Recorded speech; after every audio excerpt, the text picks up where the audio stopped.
Hello and welcome back to Rex Strategies. My name's Carmen. I've been dancing for over a decade, and today we're going to be talking about renting as a stripper. I know there's not a ton of videos about this on the internet I've seen, but I do know from every dancer I've worked with or I'm friends with that we have a very mixed response when we apply for housing, right? And the reality is you're either renting or you own.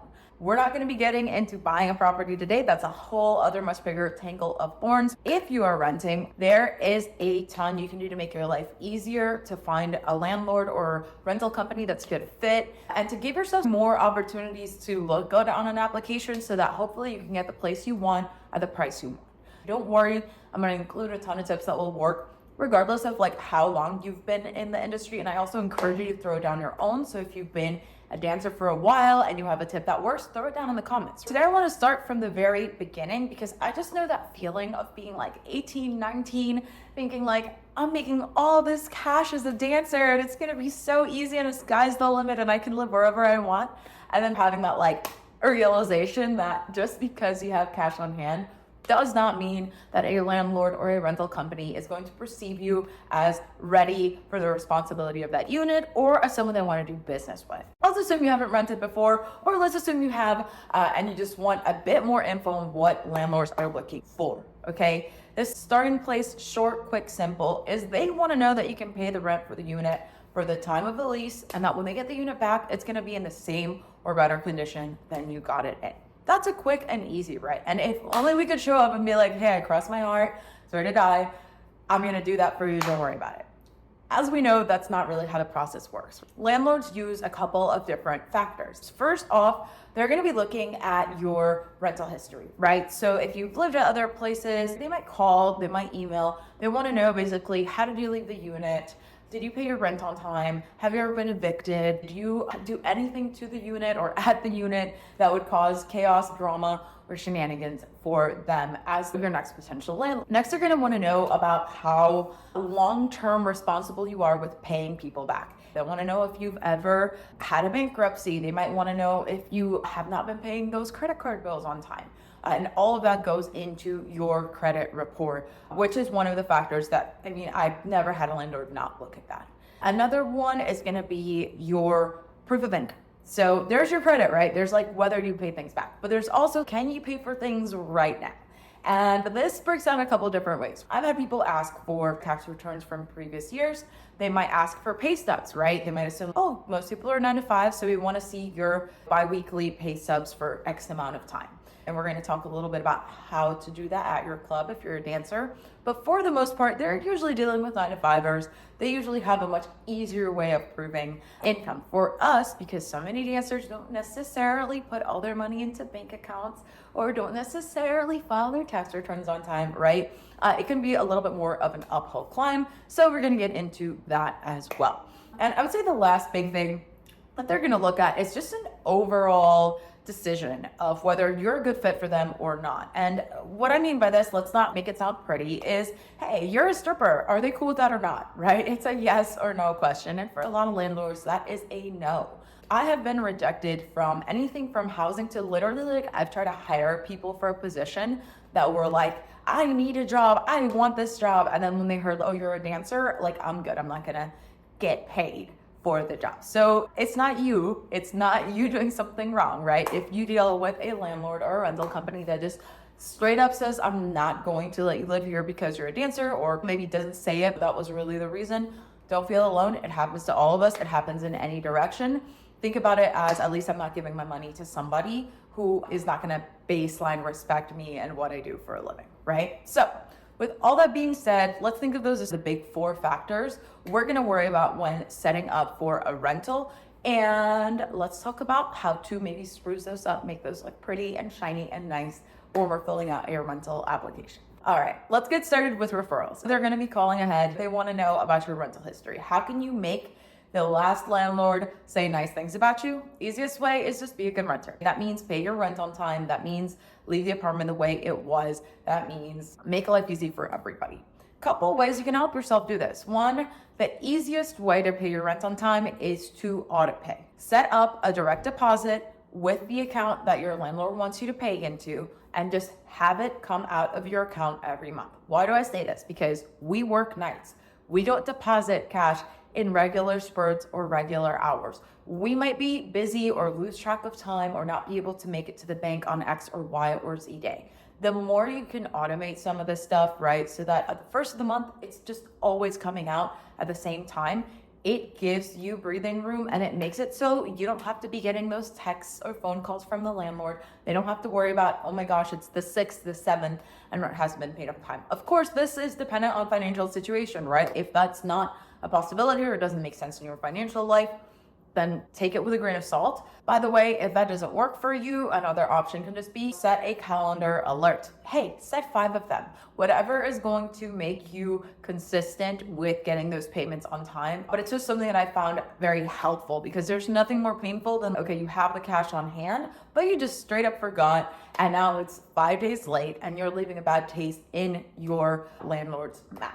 Another thing to be mindful of is the condition of the unit and the conditions of your lease, okay? I know it's a pile of paper. I know it's not that fun or exciting, but please make sure you read through your lease. It's conditions you have to meet, but it's also conditions they have to meet. Sometimes a rental contract will say they can't come into your apartment without 24-hour notice, but you might have a landlord that decides they just want to pull up. And guess what? If it's in the contract, you can sound a lot more professional and calm and say, hey, I see in our contract it says we need 24-hour notice. I was wondering if I missed it. If you've already sent it, please let me know where. And if not, maybe we can reschedule for a different time. Sounds a lot more amicable and professional than, hold on, let me get my robe. What are you doing here? Hold on, I gotta go hide my cash. It is in your benefit to know what is in that contract.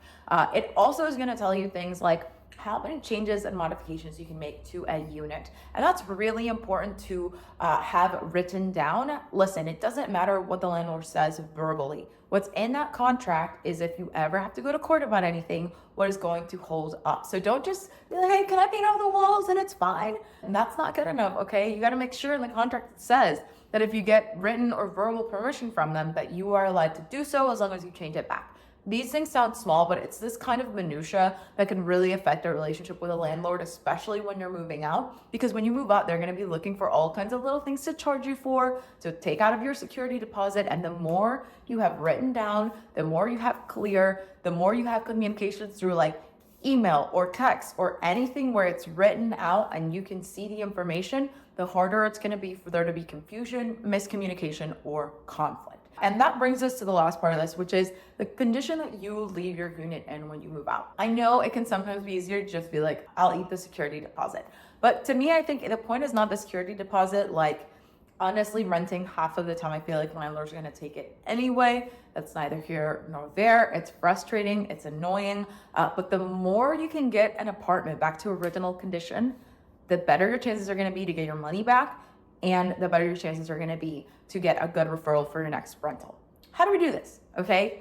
First thing is going to be document. It's not just enough for you to walk in day one and be like, oh, this apartment looks nice. So I want you to be that like annoying Thea that comes to like your Thanksgiving event where you made everything nice and she's like, a little bit of dust. Interesting. That's the energy you need to bring as soon as you're approved for a spot. Within the first 2 to 3 days, make sure that you document everything, and I mean everything, okay? You're gonna take your phone out and you're going to go through every nook, cranny, space, hole with the most critical eye, and you're going to take pictures of everything, okay? I cannot tell you how much this has saved me in rentals from being in conflict, because when you move out, you better believe they're gonna say whatever little hole was on the wall, whatever little outlet doesn't work, they're gonna say that was on you. And it's gonna be a year later. You're not gonna even remember, and you will not be able to prove it. Some lenders do this for you. They give you like a little checklist, but honestly, they give you like 4 or 5 items. I'm going through this unit top to bottom, okay? And I'm going to document every single thing that's not working, that's defective, every light bulb that's flickering, every door handle that doesn't work that well, every little scuff and mark on the floor. The way I like to do this is I'll usually start like a Google Drive folder, right? I'll photograph everything. And look, I know this comes off a little bit intense, but I'd rather seem overly organized and on top of it than like someone that you're going to step all over or take advantage of. So I'm going to give you an example of this. There was a property I lived at where did my photography, took pictures, painted some walls, at the end repainted them back. At the end, the landlord was talking about, you're going to owe me $5,700 because there's this and this on the walls. So what I could do, because I had that Google Drive folder and everything was dated, timestamped, and photographed, was I could go back and show in pictures. I sent back an email showing, here's all the damage that you're trying to say I did to the property.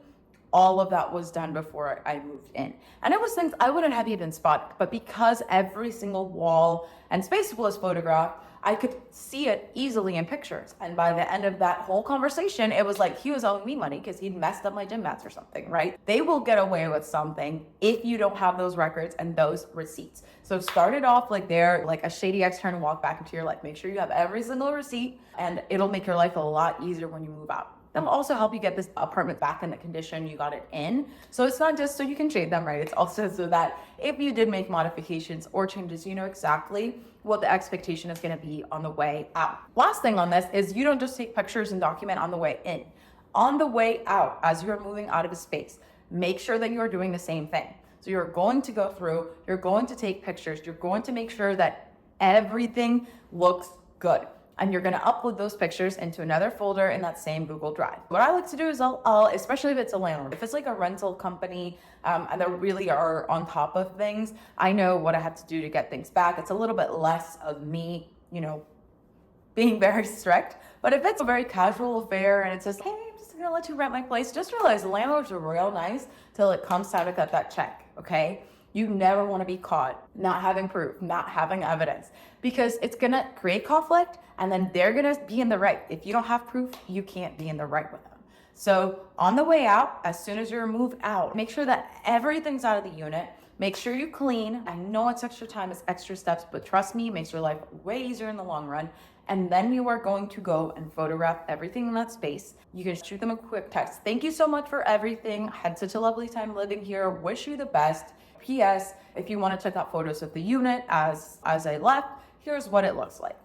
Just those two steps alone can make it so much harder for them to argue with you about a deposit and will make you look so professional and put together and leave hopefully good enough of an impression that when they get that call from your next potential landlord, it's going to be smooth. It's going to be easy. It's going to be, hey, yep, paid on time, did what they're supposed to, apartment looked great, the end. And that's what we're looking for in our referral. By the way, I know those tips seem like a lot, but those are also really helpful with like your deposit, with conflict. So hopefully that's useful regardless of the referral part or not. Next, we're going to talk about credit. This is one of those things that they will always look at. I've never not had a landlord look at my credit. So it is definitely worth talking about. We're not going to deep dive into how to get your credit up in this video. I think in the future, that's definitely something I want to get into and really do the nuts and bolts. But for today, I just want to talk about what your credit history has to do with renting. Again, I'm going back in my time machine. I'm 19 years old. I don't know what's good. I'm out here. I'm thinking I'm the shit because I'm making all this dancer money. And then I go to rent a car. And I'm in the city and I'm like, of course they're going to let me rent it. And they're like, actually, ma'am, your credit score is basura. You can even rent a car, much less rent a nice apartment. So after that smack in the face, I realized, oh yeah, just because I don't care about credit does not mean other people don't care about credit. Credit history basically means that there's this whole complicated over-the-top system out there that basically gives you like a high school grade about how likely you are to pay something back if you borrow.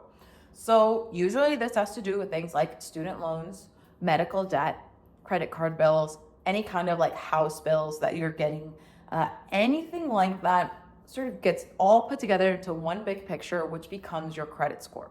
What this tells lenders is how long have you been a credit user? If you just turned 18 and you didn't have any secure credit card accounts or your parents didn't open accounts for you, that's one factor that's gonna make your score a little lower. If you didn't pay your bills on time and they went into collection, that is going to lower your score. If there's medical bills that went into collection, if you had a foreclosure or you were evicted from a unit for not paying, there's tons of ways that it can go down. And honestly, the only way to get it up is consistently repaying things, making sure you don't have more debt than you can handle. And by the way, they figured out how much you can handle. If you're like fully maxing out all of your credit cards, what that tells them is like you might be under financial stress. You might not be super ready to pay all of that back, and that lowers your score. Overall, your credit score just has to do with making sure that you don't have more debt than you can manage, making sure that you are paying your cards as consistently as possible, getting the balances as low as possible, hopefully paying them off monthly. All of those things are going to make your credit score look better, and they're going to make you look better in the eyes of lenders, of anyone that rents any kind of anything, right? Equipment, appliances, cars, houses, all of that. Is going to be affected by your credit score. Now, I'm going to assume you're not planning to rent in 2 years down the road. And so we're not going to get into like how to perfectly build your credit. We're going to get into nuts and bolts, like right here, right now. I need to figure out what my credit score is, and I need to figure out if it's good enough to get a place. The quickest way to do that is go online. There are services that do this. Make sure that if you pay for a service that does this, that you know why you're paying, and that you know that there's some kind of advantage to paying, because you can get a free report. Next, we're going to get into credit. Now, credit is a little bit tricky to talk about without deep diving, because it really is like a rabbit hole, right? There's so many things that affect your credit, so many things you can do to make it better. And people have like entire complex systems and classes and stuff just around your credit score. I just want to talk about it as far as like you're a dancer, you're looking to rent house, what's credit got to do with it? When you go in and make an application, you're usually going to put in your social security and identifying information. They're going to plug that information into their computer. It's going to pop out a score, and that's going to give them information about how likely you are to pay on time. Now, is that a direct reflection of you as a person? No. Is that the information that they're going to go off to decide whether you can be a good renter? Probably. So it is worth it to get educated on your credit score. First things first is understand what goes into a credit score. Some people think it's just like your credit cards, but that's not the whole picture. Usually a credit score is built of a few things. One is how long you've had credit, right? So not just do you have X amount of cards or an X amount in your balance, but have you been borrowing and paying back things for long enough for them to have a clear picture of you as someone who pays things back? So even if you are not like a fan of credit cards, even if you are not a fan of a credit score system, it is something that's helpful to think about a couple of years in advance, because you do want a little bit of time to build up your credit history. Now, there's tons of ways to do this without taking out huge credit cards with huge balances that you have to pay back. And I definitely encourage you to deep dive into this. There's so much useful content on YouTube about this, and people who really get into this and explain how to build your credit. But suffice it to say, how long you've had accounts matters. How often you pay back on time matters. And I mean, they are strict about that. If you missed 1 or 2 payments, that can bump a score that you've been working on for years. I'm not saying it's fair. I'm telling you that's how it is. And it's also going to take into account other kinds of debt. So things like student loans, things like medical debt, things like any bills that have gone into collections. All of those are going to affect your credit score. So it's important for you to stay on top of all of those over time. I know that's a pretty big ask, but that is something that matters a ton when renting. So it would not make sense to do this video without at least touching base on it, right? So let's assume that you don't know what your credit score is. So tons of services online do this. You can definitely find out your credit score in 10 minutes and then go from there. And a lot of places will have in-depth reports that show you like exactly why it's that score. So if you've never looked at your credit before, I definitely encourage you to not just see the number, but definitely look at what factors they're considering and make sure that there's nothing out of place, right? Maybe there's like a bill you forgot about from 4 years ago, or there's like collections on a medical bill you didn't even think you had to pay back. And sometimes just handling those things or paying them back a fraction of the overall amount that you owed can help your credit immensely. So definitely help yourself and collect that information before a potential landlord collects it, because you can guarantee they will be looking at it. Now, let's say that you go and check your credit score and it's looking a little stressful, it's looking a little sad. That's okay. It's not the end of the world. It's not the only thing that landlords consider. That's why we spent so much time talking about referrals and why we're going to talk about proof of income, because those things matter too. But you do have to know that it might limit your housing options for some places. It's just like a hard line. If your credit score does not meet this marker, you can't rent here. So it might disqualify you from certain places. And that's just useful to know ahead of time. So you don't take that, oh my God, I did something wrong. No, you just got to work on your credit a little more, reapply to that place in 6 months or a year down the line when your credit score meets their requirements. And more than that, if you don't meet a credit requirement, I do think there are a couple of things you can do to work around this, okay? I think the first tool is to just be informed, right? If you know your credit score is not that good, I think it's something that you can discuss with your landlord or with the rental agent as soon as you're on the property. Instead of having them figure it out and be like, ooh,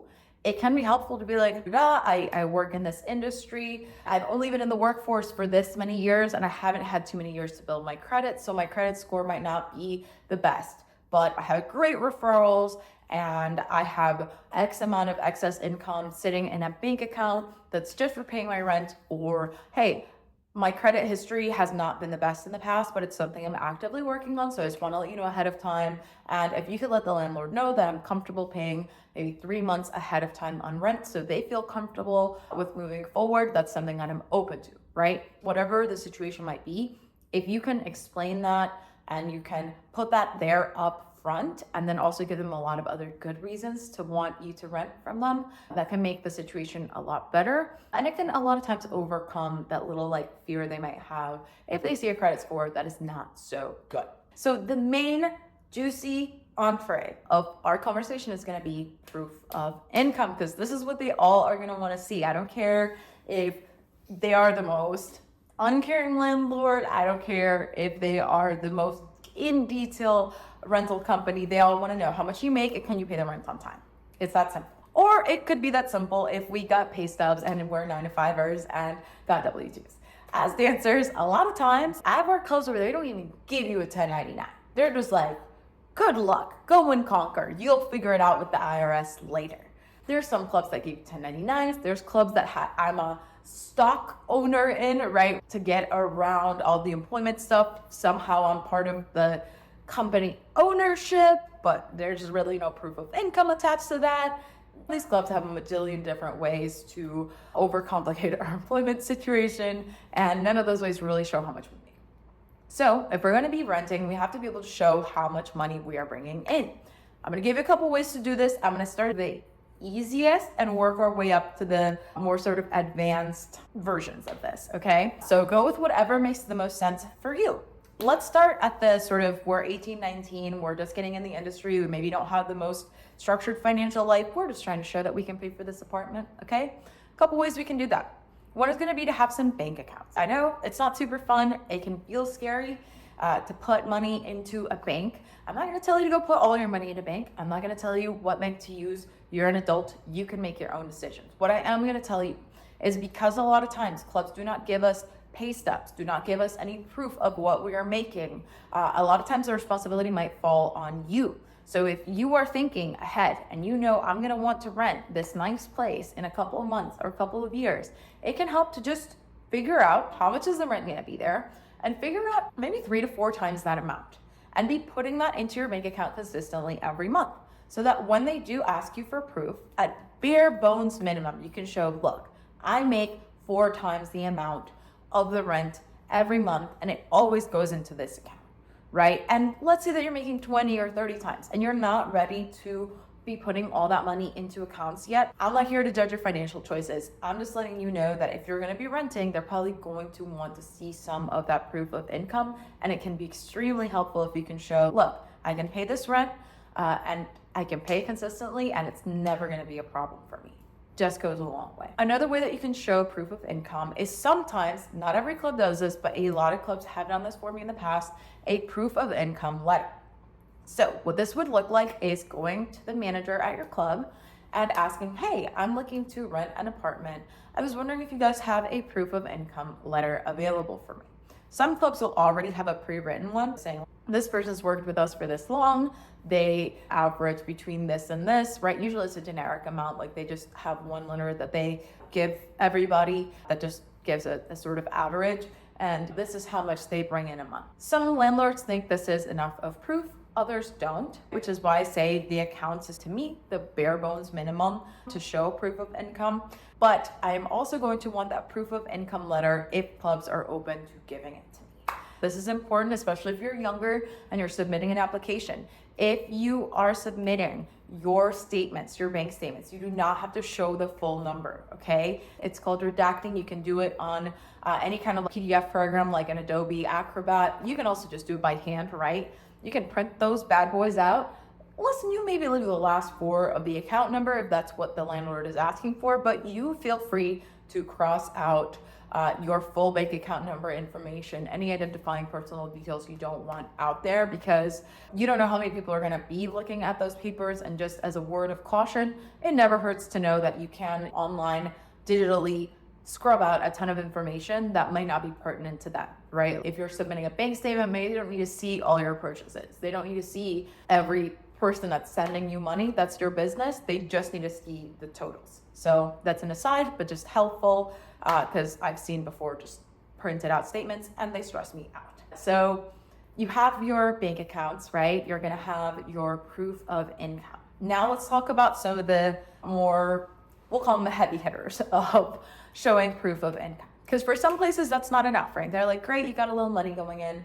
Great, you got a letter from your boss. We want more. We want more. A couple other things that I've used before as proof of income. One has been investment or retirement accounts, right? So if you have some IRAs, if you have some individual stock accounts, if you have some real estate investment somewhere, all that can be proof of like how much you have available to you. And it can be helpful to ask them, right? Because sometimes they just will be like, oh, we just want your W-2s.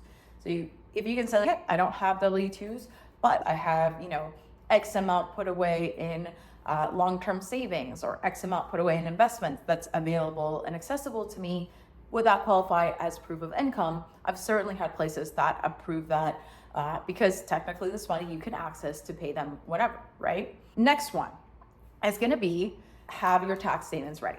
Okay, if you are paying taxes on even a percentage of your income and those taxes show an amount that sort of matches the needs for that apartment or that house, that goes a long way. So if you have your tax returns, a lot of times, maybe they didn't ask you for those, but those are just another thing you can offer as proof. Hey, maybe I don't have W-2s, but I do have my tax returns from the last 3 years showing that I made X amount of money, which would mean only 10% of my income would cover my rent for every month. All of that put together makes it a lot easier for a landlord to make a decision, especially when you don't have those traditional salary markers. Which brings me to the last one. And if you're still holding on, you're doing great. I am so happy that you are getting this information. I know it's not fun and exciting, but it is fun and exciting to live somewhere you like to live at. So hopefully this is useful. Stay strong. We're almost done, okay? So let's get into our last proof of income tip. And this one is complicated. It's over the top. It is a lot of extra steps. So this is not for if you're just starting out. If you have not created bank accounts, if you have not been paying your taxes, if you do not have a little bit of savings set up, a little bit of financial organization going, just feel free to put this one over here, put it away, save it for later. Just know that it's an option, but you don't have to go from like, I'm living, cash on hand to here immediately. And I don't recommend that you just rush towards this without understanding all the tax implications, all the financial implications of doing this.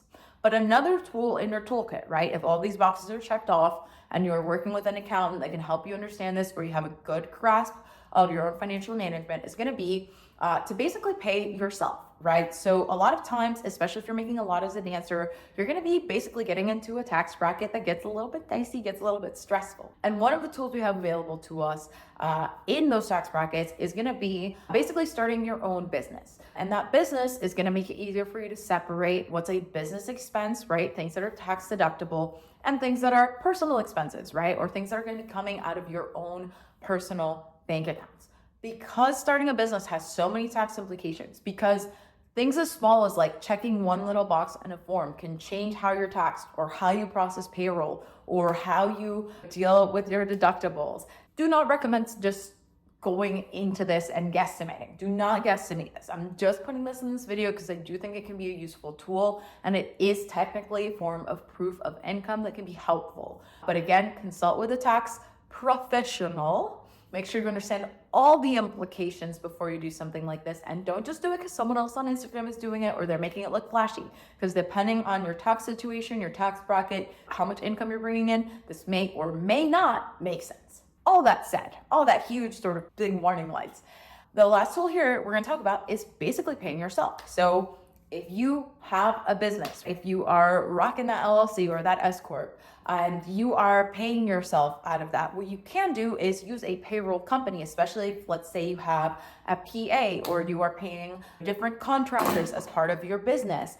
You can take all of those different expenses that you're putting out, you can put them all on a payroll service, and you can include yourself as part of that. So when they ask you for your proof of income, you can basically show, like, I'm getting a paycheck X amount of weeks, I'm paying taxes on that, it's all organized, it's all structured, and that paycheck going into my bank account reflects the amount that they want for the rent. So that is from the most simple starting place to, I think, the most complicated but legit looking place. But that said, take my word for it. It doesn't matter if you are pulling out of an account or if you have your LLCs and your S Corps and your thises and your that's. If your landlord doesn't like that you're a dancer, you're not getting the apartment, period, end of sentence. So you thought getting all these finances in order was the only thing stopping you from getting that place. And then it turns out that after you already did all the right steps, that landlord is just an asshole and he doesn't want to rent to you because of what you do for a living. Okay. It's happened to me. It's happened to a lot of people. It probably has happened at least once to all of us, even if we don't realize it. I wish I could give you a tip that would fix this. I wish I could just give you one piece of information that's going to make that person be a little more understanding, considerate, self-aware, progressive. But guess what? No such thing. Unfortunately, as dancers, there's no protected category we fall under. There's no reason that they have to rent to us as entertainers, and they can just straight up deny our application if they don't like what we do for a living. Can't fix it. It's a reality of life. If there's a fix you have found, please, by all means, drop it in the comments. I have not heard of one, and I certainly have never been rented to by someone who didn't at least respect what I did. What I will say, as a sort of palate cleanser from that, is that you are ultimately paying for a service. So you are not just going to be living there. You're paying them for the service of repairing the unit, caring for the space, making sure that they handle the mortgage payments on time. And part of that service to me should also be at least baseline respect for my reality and what I'm doing with my time. You don't have to love it. We don't have to talk about it. It doesn't have to be a part of the discussion. But if you can't respect me enough to trust me with an apartment or a house, I probably don't want to live there in the first place. This can be a hard pill to swallow sometimes because you can get, emotionally wrapped up or sentimental or be like, this is the place I wanted and I didn't get it. That is part of being in our industry. It's a hard part of it to deal with, but the reality is if you are doing this full time, sometimes there's just no way around the reality that some people will not rent out to you. Now, I do want to give a couple of tips if you are comfortable bending the truth, bending the rules, because it's very person by person, and I don't want to sit here and say just because I'm willing to be like, whatever, who cares? That does not mean that you might feel the same way. And if you are like, this is the place I want to live at and I don't care, then I might have to bend the rules a little bit to get it. There are a couple of workarounds. One workaround I've seen a lot of people do is the classic, I am a waitress, I'm just a cocktail waitress, I'm not a dancer, I'm a bartender, I'm a manager, whatever. If your club is cool with letting you do this, if they can show proof of income and switch out dancer for bartender or whatever, or if you're not even going to go through them directly for the proof of income part and you're just going to say, hey, I make tips and I am actually just a full-time waitress, I don't think there's anything wrong with that. In fact, I think if you are not willing to rent to someone just based on what they do for a living, I'm not really that worried about someone telling you a different story. I'll say for me, because I've been doing it for so long, the clubs I work at definitely pop up on my credit report. So if you are going to pull this one, just make sure that you have a cohesive story, that your club can back you up if they decide to call and ask about you, and that you're comfortable in that situation, that you understand what you're getting into, that you understand that this person might make life hard for you, right? Like if the landlord lives on the property and they are not friendly towards dancers, not friendly towards our industry, and you are showing up at 3 a.m. and you've got a pair of pleasers hanging out of your bag, right? That might be an issue. Or I've heard of dancers or other industry folks where a landlord might be like, I'm evicting you because you have too many guys over. And it's like, I'm just dating and I'm like in my 20s and relax, right? But to them, because they have any sense of our industry, they might use that as an excuse to make your life harder or get involved in your personal business, which to me is just But I understand every city's different, and I also understand that not everyone is full-time dancing. And that's the last little thing I want to drop in here is if you're doing something else, right? If you have another part-time job, if you have a digital job, or if you have a real good friend that can put on your resume that you did a part-time job for them. It is bending the rules. I'm not advocating for it or not advocating for it. I'm just saying that I've definitely seen it done, and that because of the nature of our industry, sometimes we really have no option but to figure out something to tell landlords, something to tell respectable institutions when we need something. And as long as you are paying your rent on time, as long as you are handling your business, leaving a unit in good condition, that really should be the start and finish of the relationship with a landlord. They really should not be getting in your business like that. Once you get your foot in the door, just make sure the relationship is professional, friendly, and that you do not give out too much information or too many details. Just because they're a landlord does not mean that they are safe or comfortable, or that you need to be telling them that you keep thousands of dollars in your apartment or what you do for a living or where you work at. I know that was so much information, but hopefully that helps you if you're looking for a rental, if you haven't rented before, if you have, but you've struggled with getting that apartment or that house that you want. And if there are other rental tips that have worked well for you, please drop them below. I know I can't have possibly covered all the things, that we have to be creative about and smart about to get rentals, to get housing. And I know housing is something that affects each and every one of us every day. So it's definitely something I wanted to cover as we start moving towards more like financial adulting topics on this channel and in the Racks to Riches spaces. It's something new. Definitely haven't made content like this before. So if this is useful, if you like this, please let me know and we can definitely get into more financial topics. I'd love to talk about credit. I love to talk about taxes, like all this stuff that sounds real boring, but that we all have to do. I just think it's part of the industry and it's high time we start talking about it more and sharing resources, because I know on the sales side of things that has been so helpful for me.